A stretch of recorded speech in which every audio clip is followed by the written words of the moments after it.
The Boston Celtics have been one of the most disappointing teams in the league this season. Despite being in the conference finals last year, the Celtics' record is at just 21-22, which puts them at the 8th seed in the East. A lot has gone wrong for the Celtics this year.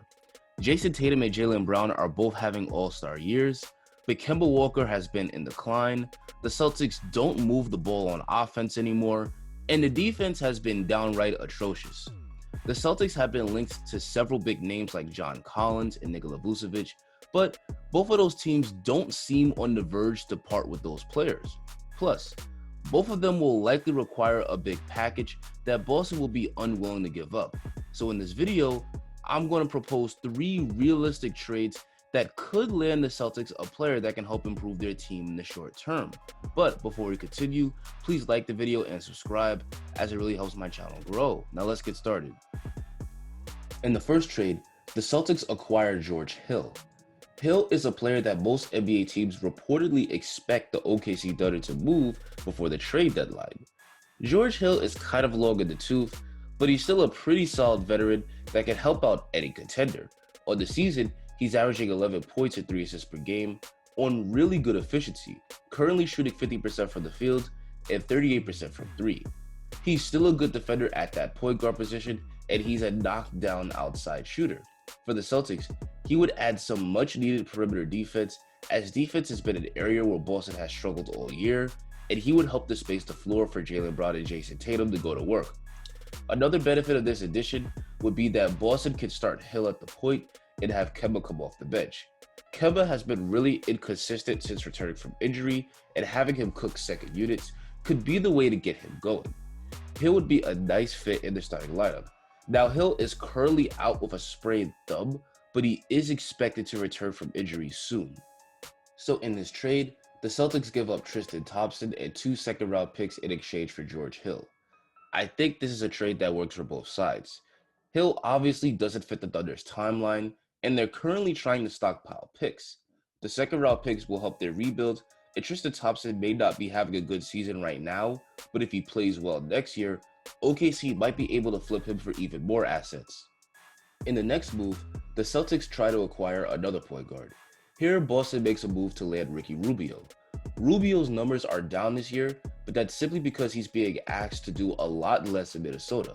He's only averaging about 26 minutes a game, but if we look at his per 36-minute numbers, he's averaging 12 points and 9 assists a game. Throughout his career, Rubio has never been a good scorer, but he's always been one of the elite distributing point guards in the league. His court vision and playmaking skills are excellent. For the Celtics, this is what they desperately need. The Celtics don't have the ball move well on offense, and too often they rely on tough shot making. It looks good when the tough shots are falling, but ugly when they're bricking.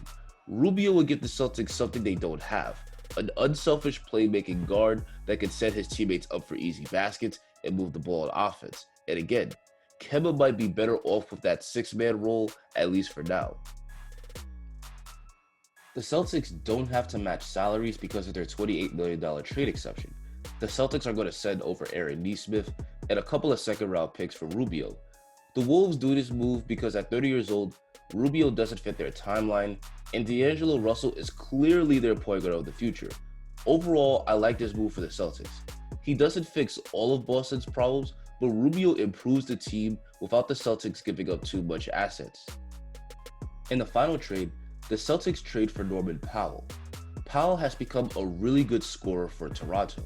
He's averaging 20 points per game on unreal percentages, currently shooting 50% from the field, 44% from 3, and 87% from the free throw line.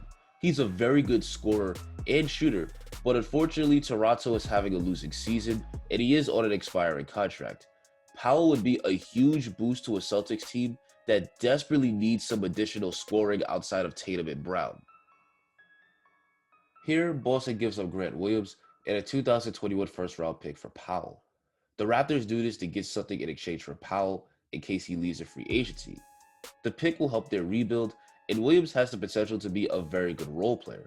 For Boston, again, this isn't a move that makes them contenders or anything, but Powell is good enough to make Boston a significantly better team.